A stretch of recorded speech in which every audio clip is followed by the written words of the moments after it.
The following Reitz Home Museum video is donated in part by Toyota Indiana, Indiana Humanities, and D. Patrick Motorplex.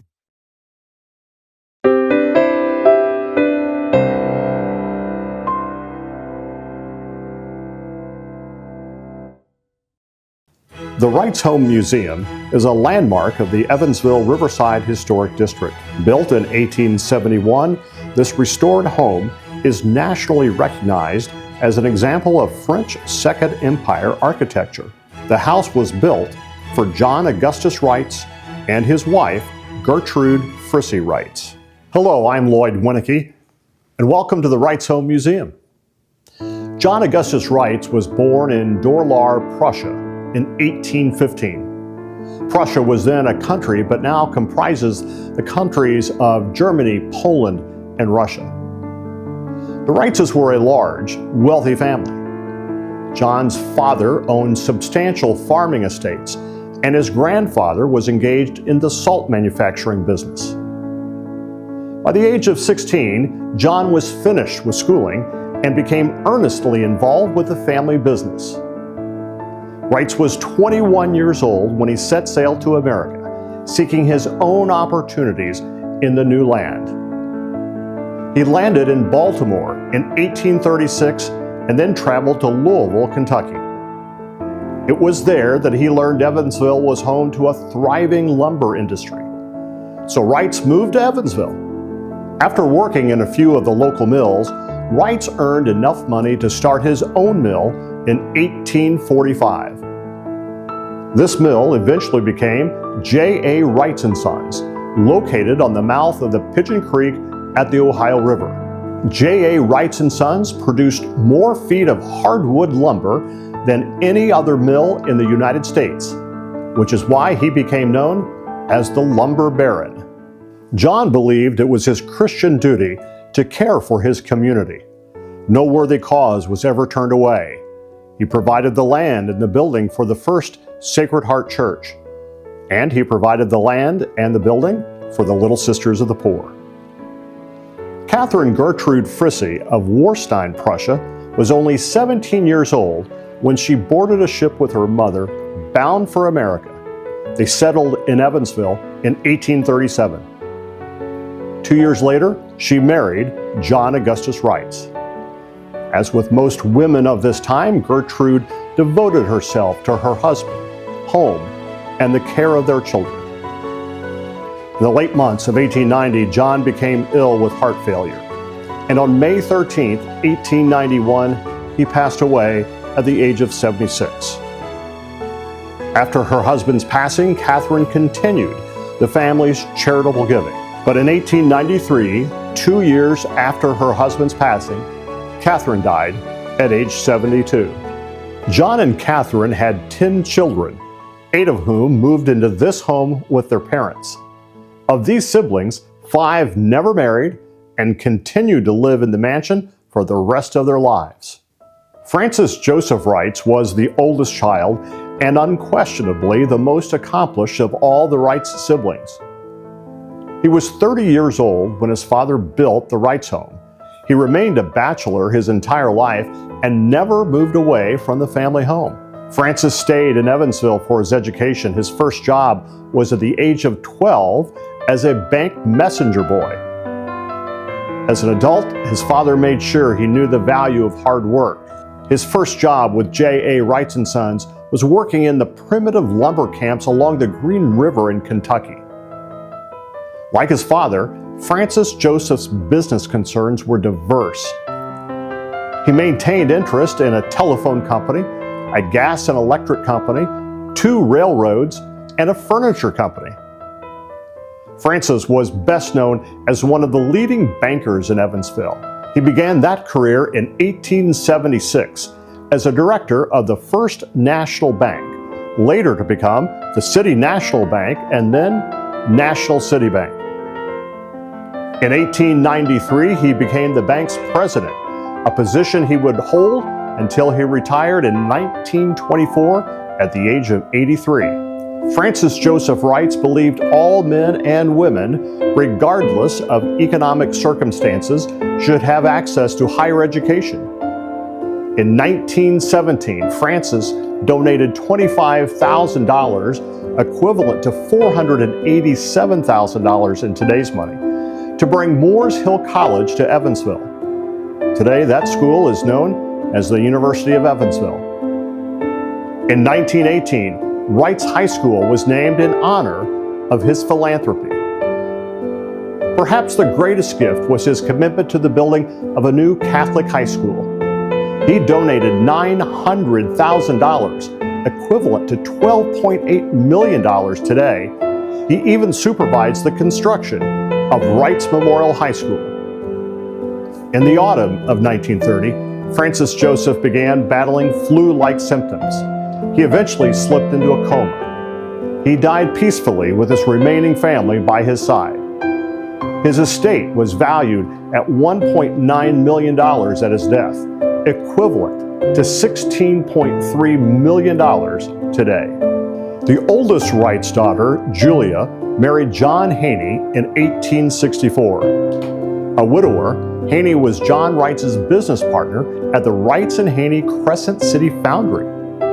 His first wife, Lucinda Lincoln Haney, was a close cousin to Abraham Lincoln. She died in Evansville in 1862 of tuberculosis, leaving behind 4 young children. Thus, Julia had a ready-made family when she married. Together, John and Julia had 3 more children. After John's death in 1924 at the age of 80, Julia became known as one of the leading female property owners in the city. Julia Reitz Haney died in 1930 at the age of 87. She left behind an estate of $172,000, equivalent to $2.5 million today. Like her older sister Julia, Mary Reitz had already married and made a home of her own by the time the Reitz mansion was built. She married Hermann Fendrich, a German native who had immigrated to America when he was very small. He started and owned the Fendrich Cigar Company in Evansville. Mary was well known for her many acts of charity and her Christian faith. In 1905, Mary was near death, and doctors had given up hope for her recovery. Mary's children beseeched Mother Mary Magdalene from the monastery of St. Clare at 509 South Kentucky to pray for their mother. After praying for her, she informed the family that Mary would make a full recovery. And she did. In appreciation, the family donated $39,000, or $1.5 million in today's money, to build the necessary addition to the monastery so nuns might continue their community in Evansville. Today, it is home to the Evansville Christian Life Center. Christina Reitz was the oldest daughter to move into the Reitz home in 1871. She would live the last 60 years of her life in the mansion as an unmarried woman. Out of all the siblings, Christina was said to be the most steadfast in her religious beliefs.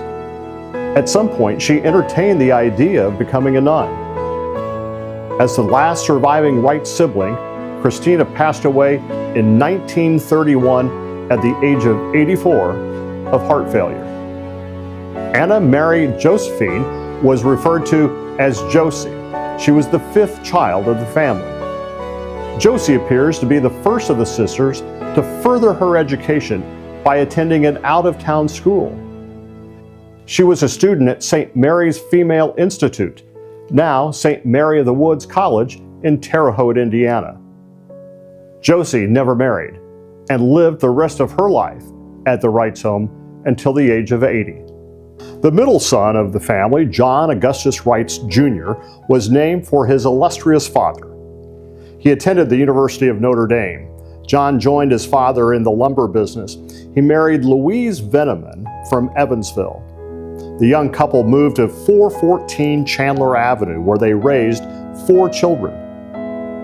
Misfortune struck sometime around 1895 when John was diagnosed with tuberculosis, the same disease that took the life of his younger sister Louisa. Wilhelmina Reitz, the seventh child, was also educated at St. Mary's Female Institute in Terre Haute. Wilhelmina also never married and lived in the mansion for the rest of her life. She was an important member of the Indiana State Planning Committee to the 1893 Chicago World's Fair. She was appointed to Indiana's Women's Work and State Buildings Board. During her lifetime, Wilhelmina was much admired in the community for her painting, and in fact, one of her landscape paintings is on display in her second-floor bedroom.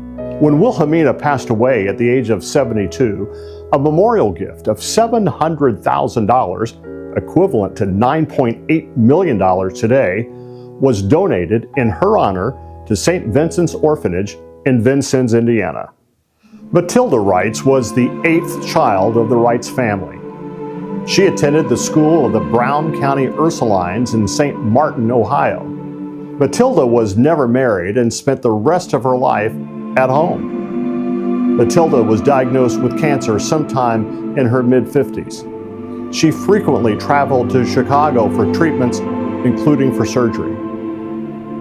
Though hopeful for a cure, Matilda never seemed to recover from that surgery.